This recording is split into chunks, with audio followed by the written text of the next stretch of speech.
Fine. What is your top 3 things which contribute to an overall state of happiness for you? Security. Okay, so Is that tied in with money as well? Yeah. Ties in with money, security. This kind of refers to the other, in a way, right? No, yeah, sort of. So I'll try and change it up a little bit. So security. You can change it up. It's not honest if you change it up. No. I mean, it's probably the same, man. Security. I'm talking about happiness. Okay, security. People who are surviving aren't necessarily happy. They're just surviving.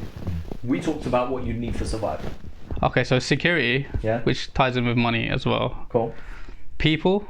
I'm gonna have to bring that one in again. People and health. Okay. Hass? I think for me, my happiness comes from solving problems, isn't it? Problem solving. Yeah. So I think life in general is just a consecutive series of problems, isn't it? And I think. But sorry, I'm going to stop you there. Not because I feel like the mindset's negative, but because I want to make sure it's not. Are you saying problems in terms of just like challenges, problems, or are we talking about problems with the negative connotation of problems? Not necessarily negative. Like, okay, I'll give you an example. Okay, a problem. I might have the problem that I can't travel. I can't get to work because I haven't got a car or anything. I solve that problem by buying a car. But then I've got a new problem now, innit? I've got to keep that car on the road. Insurance, road tax, fuel. So while I made myself happy by solving that problem of buying a car, now I've got another problem. But that's what I think that great philosopher Christopher Wallace once said. Yeah. More money, more problems, right? Oh, so yeah. like the reality is more money does. That's what I mean. You know what I'm saying? Like money brings in more problems. Yeah. So your premise of happiness, you're telling me, creates more problems. No, but that's the thing. Money doesn't always bring in problems. Like there are problems as well that money can solve, and there are problems that money brings in as well. Do you think just enough solves your problems and then too much kills you? No, I don't. There's no set amount. Innit? Like there's just everything. But what I mean is, as an individual, just enough solves your problems, and then too much is excessive, or no, not necessarily. No, because then there's other people's problems that you can solve as well. So, fair. Yeah. So for me, it's all about problems. But then when you say that, what I'm then gauging is your second premise of happiness is empathy. Well, yeah, then I guess that love and empathy, then. Okay. Yeah. Have you got a third? No. Jay? Don't say smartphone. I'll kick you. High speed internet. I want gigabytes. No. I'm very much similar to Hassan in the sense that I can't really live without a challenge or a problem to solve. Okay. If there isn't a barrier that I have to deal with, and I'm just sitting there, then I'm not I don't feel like I'll be fulfilled. Or anything like that. So if it comes from like a profession or a career or just a hobby, something to be done. Again, with security, empathy. Empathy? Again, just once you get to a point where you're okay and your people are alright, you start branching out. You start bringing some of that to other people. Who can't do it for themselves. Because you feel so rewarded when you help somebody out. Yeah, and it gets to, it's almost like it's almost like a moral obligation, you know. It's like if you're able to, why wouldn't you? Why would you just sit there and not? Because what's it gonna like? Is it gonna hurt you to help someone else if you have the means to, and if it doesn't affect your own sort of that's existence? I think the interesting thing is too many people nowadays try and help other people when they themselves aren't right, or they themselves don't have the means to do so, or they themselves aren't in a stable place mentally or physically, etc. Right? It comes back to like the glass theory. If I've got a glass of water and Amar's glass is empty and he asks me for some water, all of a sudden if I give him now half my glass of water, I'm left with half a glass of water. If that's not enough, right, to quench my thirst, I'm going to have a problem, and there's probably going to be a resentment that builds towards him over time. But I've chosen to give him half a glass. Now, if I've got a running tap with unlimited amounts of water, or let's just say a Brita filter, because London tap water is fucking nasty, right? If I've got a running tap of Brita filter water, specific guys, and Amar asks me for a whole glass of water, I've got no issue giving it to him. And I think to create abundance within yourself is important first. You've got to be right in your own head in your own mindset, in your own mental health, in your own emotions, in your own ability to give before you start helping others. Yeah, you have to get your house in order before. Exactly. You know? Yeah. Like, for example, to me, knowledge is one thing that makes me happy as hell. I fucking like QI and shit, or watching documentaries or going and exploring things. That shit keeps me happy. Not necessarily the challenge, but just gaining knowledge keeps me very happy. I started playing like on Google Stadia, Assassin's Creed Odyssey, right? And then I just referred back to Homer's Iliad. Wait. What? Stadia. You actually... Because it's on my phone, dude. I just plug my phone into TV and then use an Xbox controller. You fully went and... Like, dude, I'm fucking loving it.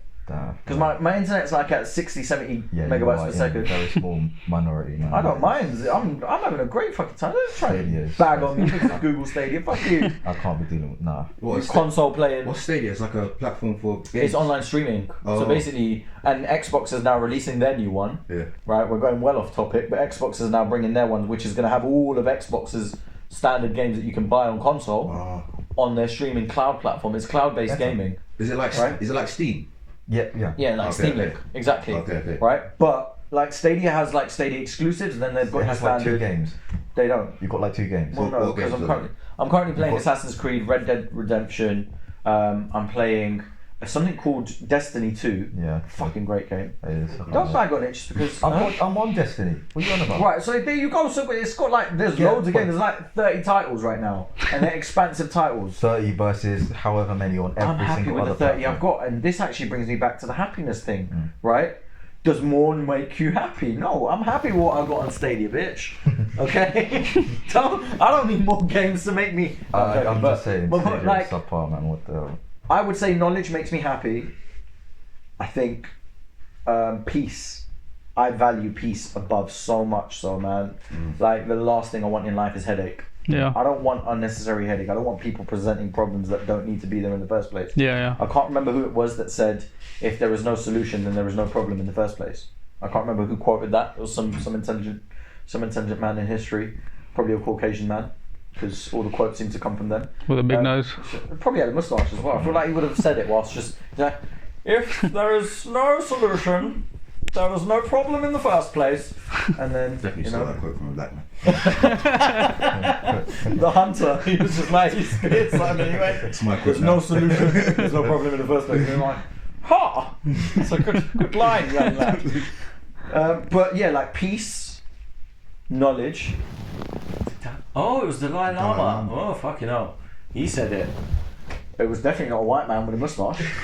It was a bald Asian man. In the robes. With a robe on. Yeah. What colour is his robe? Is it red or is it like orange? Orangey red. Orangey red. Burgundy. See, that's what's interesting. You said orangey red, he said orange. You said? Oh, what? Everyone's getting yellow. What? Who the fuck's wearing... No, Hare Krishna used that kind of goldish one, innit? Who's Hare Krishna, dude? That's what they say. They're not a bunch of people. No. I'm not having you tell me the Hare Krishnas are about. Can we Google it, please? The Hare Krishnas, they're not. That's not a thing, man. Have you never seen the Hare Krishnas? You've seen them. Yeah, but they're not They're called a the Hare Krishnas. they're like a sect of Hinduism. Yeah. They're not called the Hare Krishnas, dude. No one walks out, the Hare Krishnas are in town. Okay, I don't want to offend anybody, but Yeah, those people. Yeah. They can't be. Are they called the Hare Krishnas? No, sorry, those people. That's about it, like the people behind the camera. them lot, you know. Their name is not Hare Krishnas.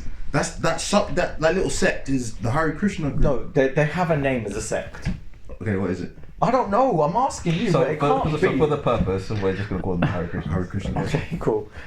Fucking hell. Well, are you saying there's like a proper name for There them? must be. They can't just be called the Hare Krishnas. They're called the same thing that they're chanting. Krishna them.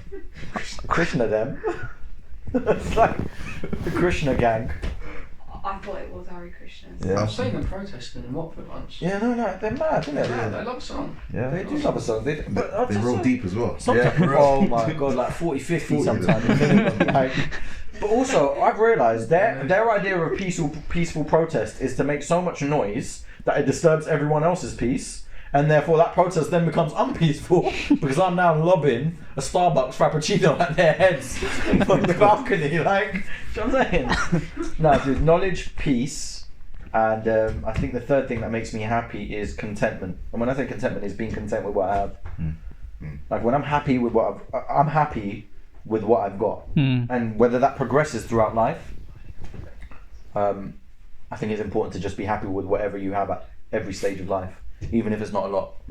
Yeah, Does that make sense? Because compared to what we have, there's kids out there in other You parts can't of. refer to yourself as a kid or compare yourself No, to I'm a kid saying like anymore. there's people You're a out grown-ass there. man, motherfucker. Like, There's you're people out married there. and shit. There's people out there who'd probably want a life like ours. Yeah. That's what I'm saying. Exactly. So Yeah, no, 100%. Like, there's people who aspire to. I wouldn't say us as individuals personally. We're no, bad role models. yeah, not me. But like, I'm great. Great.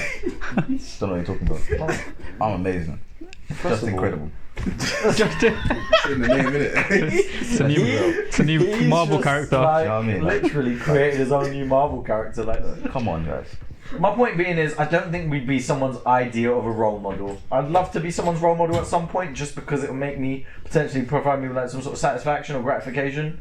But like, we're not your traditional role model. Do you know what I'm saying? Fine. But there's people who aspire to be in the positions that we're in. Yeah. Like to be able to live potentially with like family or be by themselves, whatever situation it is, to have jobs which provide them with consistent income, to have the availability to buy the things they want to buy to an extent, to have, you know, a support network around them. There's some people who just aspire to have the kind of thing that we're doing right now. Like the fact that we can afford to come here and do this, Yeah. right, is what some people aspire to do. Do we think aspirations get in the way of being content with what you have? Or ambition gets in the way of being content with what you have? Yeah. Let's go first. That's why there's blind ambition. But do you think it has to get in the way, or do you think people allow it to get in the People way? allow it. It's not something that has to. Okay. So Yeah. you'd say someone overly ambitious doesn't have to No, be they- unhappy with what they have? No. Okay. Yeah. Some people are just, you know, naturally quite what do you call it? Just not very content with what they've got. So. Is that greed or? Well, it is. It is. Yeah, I think as well is I think ego sort of sometimes drives people's ambitions as well, and like they sort of focus on trying to be that somebody, and they don't realize the fact that, you know, they are somebody already, in it. Like, Yeah. they could look at themselves as like, I am somebody already. I don't need this to be complete, or I don't need that to be complete, innit? Or I need to be at this level in my career or whatever to be a person. Like, But then does that tie into validation? Like, do we tie that into how much validation an individual receives to kind of determine whether they feel? yeah, no, but you got external validation from others, and then you got like internal. Like, are you validating yourself? Like, are you listening to your ego, or are you listening to yourself? Well, actually, interestingly, I had this conversation with someone not too long ago, and the reality was like, how much of us are our own biggest fans, right? It sounds like an arrogant thing. Most people would say it blurs the line of arrogance and confidence when you become too much of a fan of your own self, right? Personally, I don't think it does, because if you haven't got you to the fullest extent, if you don't believe, if you aren't happy with everything that you are about, doesn't mean there's not room for improvement, or there's not areas for improvement. But if you can't be your own biggest fan, why the fuck would you expect someone else to do so? Yeah. Do you know what I'm saying? Yeah, I agree with that. But we call those individuals self-centered.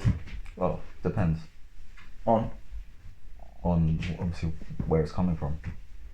There are people who are unduly arrogant. But just take it for face value. Take that for face value. If someone is their own biggest fan, majority of us, and this is a generalization, feel free to rebut it, would look at that person and say, oh, what a cock. You know what I'm saying? I would just look at them, oh, dickhead. Yeah.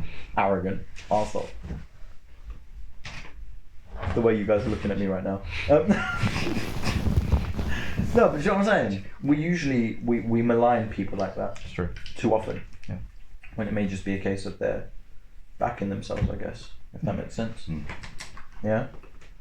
Yeah, I think it's all down to ego, I think, as well. And like, a lot of people are ego driven, and I don't think you can make the right choices when your ego is driving you. Okay. Because I think your ego can lead you to do some destructive things and lead you on a destructive path.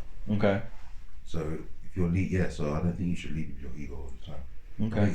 Your ego is definitely important to have as part of your person. Yeah. But to constantly lead with it, I think it will just put you in a very bad place eventually. Mm-hmm. Cool. So we're gonna wrap up on this subject. Money, does it equal happiness?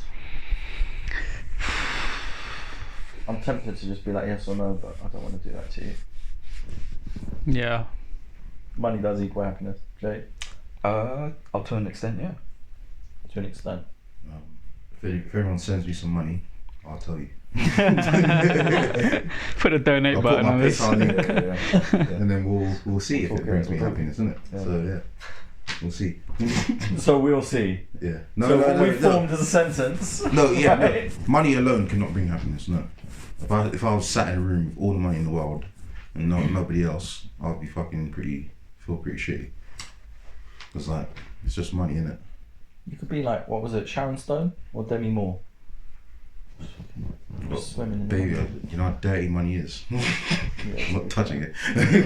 I don't know, right? Like 79% of UK money, paper money, plastic money, whatever it is nowadays, contains traces of cocaine on it. Oh yeah, even the old paper money, like. Mad, isn't it? Disgusting.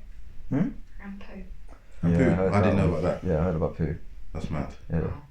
Mm. I hate the contactless system, but Roxy, I'm really Delicious.